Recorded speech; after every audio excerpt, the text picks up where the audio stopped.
I have realized that while certain curricula are terrible and certain curricula are fabulous, there is a wide range in the middle there where you can make it work. Hi everybody, welcome back to Project Happy Home. If you are new here, I'm Tanya, a doctor, lawyer turned homeschool mom of 3 kids ages 14, 11, and 9. I do a lot of videos about secular homeschooling, raising a child with ADHD, and living a more essentialist lifestyle if possible, because I am a maximalist by nature.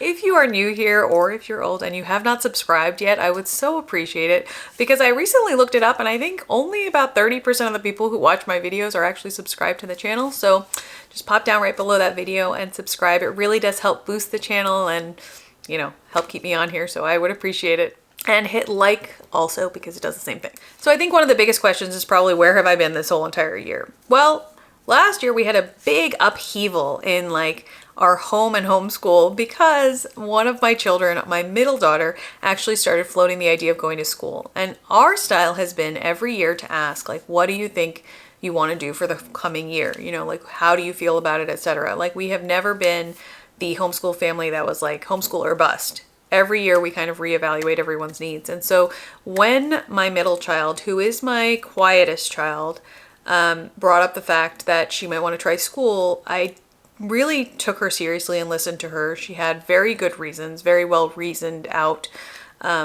ideas about why homeschooling wasn't her ideal at the time. And part of her reasons included the fact that because she was the quietest, it was harder for her to make friends wherever she went. For example, my bookends, the oldest and the youngest, can make friends at playgrounds, at museums, at random science classes, everywhere. You know, they have no issue with making these friendships that may be temporary or may be long lasting. And within our own homeschool co-op group, which meets almost every week, they have no issues playing with everyone. They love, you know, all these group games and activities and these big, broad social interactions, right?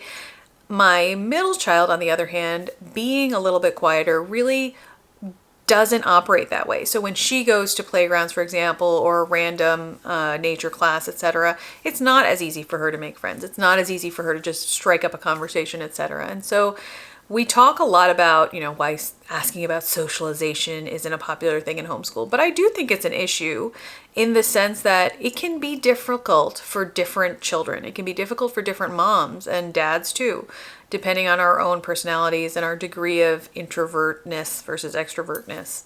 And so for my middle child, I really wanted to respect her feelings on this. Her idea was that if she went to a classroom environment, she'd probably have a better chance of making these steady friendships, more than a few, you know, from our homeschool co-op groups. So based on all her reasons, I really wanted to take her seriously. And so we explored different options for schools in the area, and we settled upon 2 that we were interested in. One was a charter and one was a private. And so throughout that process, you know, they got into those things. They were on a wait list for the charter, and I truly didn't expect them to get in. They got into the private school, and unfortunately the girls weren't so interested in the elementary years at that private school. They didn't really appreciate their visiting day, so they were like, well, I guess we'll homeschool.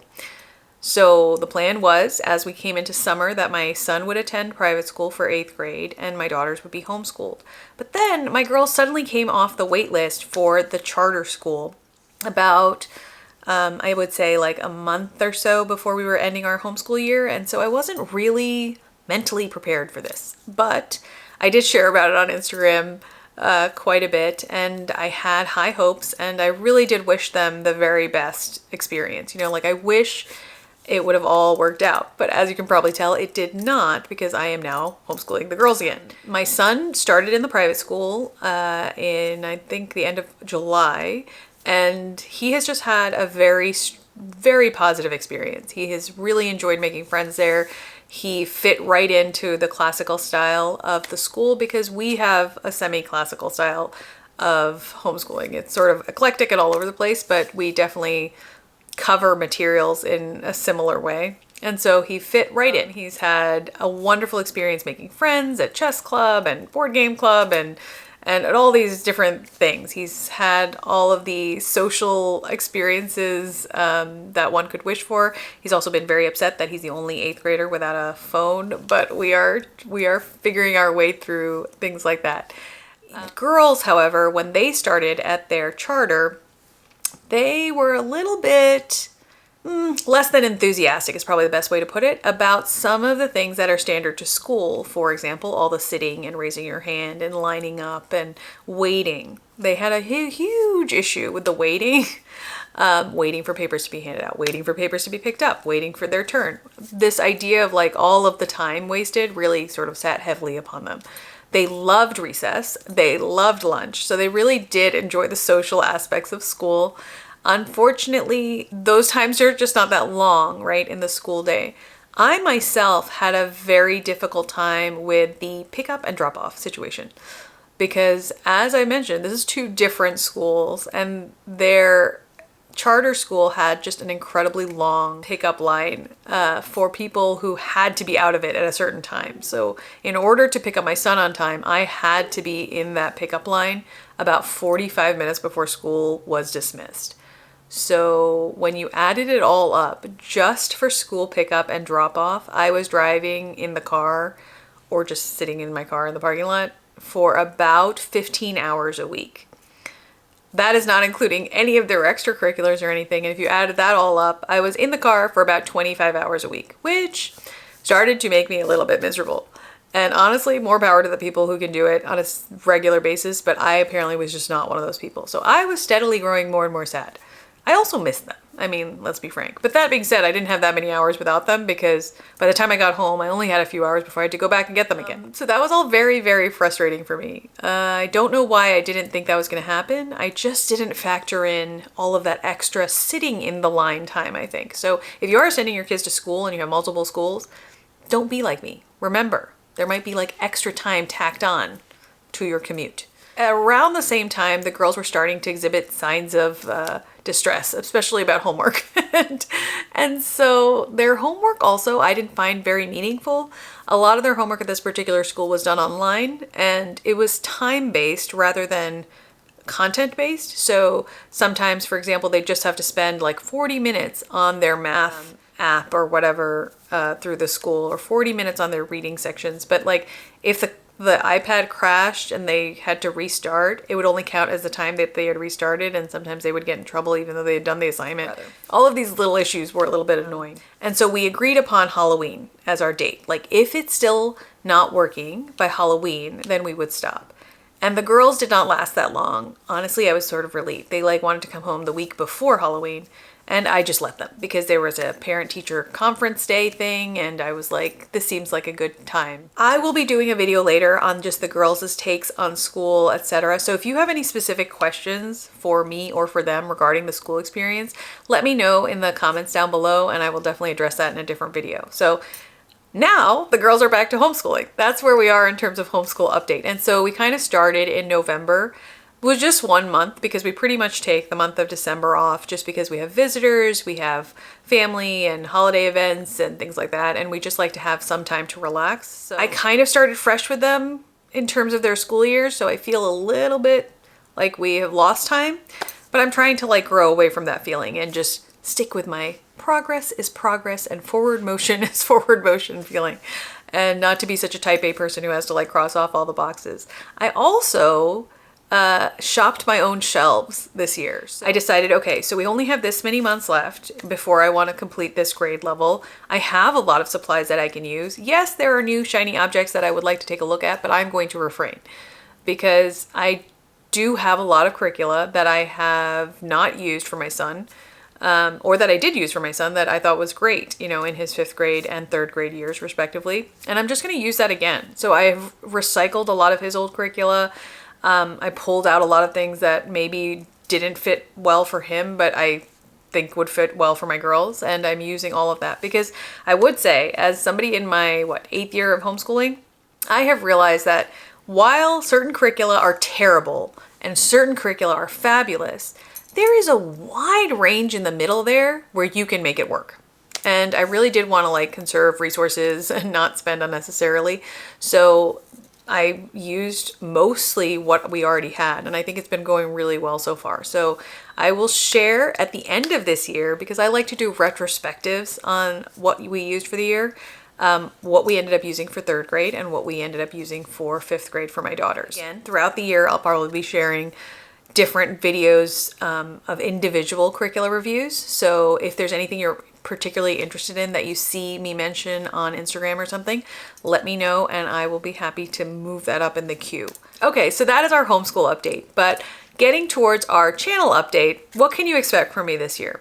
I hope to put out at least one video a week. It might be two, but I hope to at least put out one video a week. So what will those videos be? One, you will still have the flip through tabletop curricular review videos from me that probably go on for way too long, but I actually like those myself, so that's the type I do. Because I like to get an idea of what a curriculum actually entails and how worksheets or teacher guides are laid out before I purchase them myself. And so I would like to share the favor. So that's the way I think, and I hope that that's helpful to you guys. And if you are interested in any curricular reviews from the past, I have done over, I think, 400 videos at this point, and they are organized by topic area as well as by grade level. So if you're just interested in curricula, for example, for 5th grade, just go to the 5th grade playlist and you'll see all different subjects. If you are interested in just math videos, for example, for any grade, go to the math playlist and you'll see like 1st grade, 2nd grade, 3rd grade math resources, etc. Another thing that I will be doing is interviews with veteran homeschool moms. Now, my definition of a veteran homeschool mom may be a little bit different than yours. It's moms that have been in this game for at least 3 or so years who are in it to win it, and are really putting their best effort in, you know, and have found some type of groove where they have definite opinions to share and tips and tricks, etc. It's not necessarily a mom who's seen her kids through all the way to college. One, because it's hard to find veteran homeschool moms who are willing to talk to you on a video for YouTube. And two, because I think that there is differences in advice given when you're 3 years in versus 5 years in versus 8 years in, etc. And I think there is value at all of those different stages. And what a, you know, 5th year homeschool mom might say might have more relevance and value in the moment to a new homeschooler than someone who's all the way at the 12th grade stage. You know, we do forget, right, about, you know, things that were helpful when the kids were toddlers, etc. So I want to have it be relevant for different ages. So those will probably happen around once a month or so. And I'm really excited about some of those. I've already talked to about 3 or 4 different moms, and I just had the most wonderful time discussing our homeschool journeys, and I hope you gain value from those conversations as well. Another thing you can expect from me are videos on books. So I have not shared that much about books on this channel, and I'm not sure why that is. In one way, I think it's because I find it kind of personal. Like, what you think about the books you read and the books you choose to read is a little bit personal. So I'd like to break through that little discomfort for myself and start sharing more about books. In that vein, I will be collaborating with my friend Emily Cook from Build Your Library fame. She's the author of Build Your Library, which is the curriculum that we have most consistently used throughout our homeschool career. She reached out to me and asked if I would be interested in participating with her on her YouTube book club. And I was very flattered and thrilled, and I said I would love to. So I will post the information about that down in the description box down below too. But that will be on ARG Homeschooling, so on Emily's channel, and I'm so excited to do it. I really am. So I hope you guys will join in with us. Another thing that I'm going to share more about are my skincare videos. Very few people watch those, honestly, on here, but I love talking about skincare. I have lots of opinions. I was previously a physician. Dermatology is probably like my pet project. I love it. I read papers on it. It is the thing that I do for fun. I find it very relaxing. It's like something that I never have to put on my to-do list because it is my zen moment of the day. And I like talking about the science behind different things. I hate to see people waste their money on things that don't work. So when I do my product empties, I like to talk about the ingredient profiles of different things and why I think they're worthwhile and who I think they might be worthwhile for, and also what things I think are total wastes of money or even dangerous. So tune in for those if you're interested in skincare. And I will also be talking about just being in my 40s. I think that one of the things we don't talk about enough on homeschool channels is actually being a human being apart from being a homeschool mom. And I want to share more about that. I want to share more about the things that I'm working on within myself, not only as a mother and as a homeschool teacher, but as a person, because as you evolve into your 40s, I do think there's this giant shift in your energy and how you want to show up in the world and how you want the world to see you. And it's just this very interesting place of, I think, realizing you're no longer a young woman, right? But you are also not like a grandmother or elder figure. You're this strange in-between where you have a lot of opinions and you have a lot of experience, but you're just trying not to be ornery. You know, you're trying to be as positive and helpful as possible while also not caring as much about what other people think. So I just want to talk about that, you know, like how it is to be a woman in this world in your 40s, trying to navigate motherhood and wifehood and life, and having left the workplace and still trying to find an identity of my own and all of these things. So as I said, there will be videos about books, there will be homeschool reviews, there will be videos about skincare, videos about being a mom and a person in my 40s, and there will also be videos about ADHD. Not only about ADHD in terms of managing it as a parent, but also about ADHD as it relates to teenagers and ADHD as it relates to adults. Because as I've learned more and more about my son's ADHD, I have learned that I too exhibit lots of ADHD symptoms. And I'd like to share more about that, about how to approach it as an adult. And so yeah, I'm super excited for 2024 on this channel. I hope that you are as well. If you would like me to do any particular types of videos or answer any particular questions about any of these topics, let me know in the comments down below and I would love to add them to my video list. So as always, you guys, I know that your time is valuable. Thank you so much for spending some of it with me. Thank you for sticking around. Be sure to hit that subscribe button and that like button. I do appreciate it. And as always, I wish you the very best day.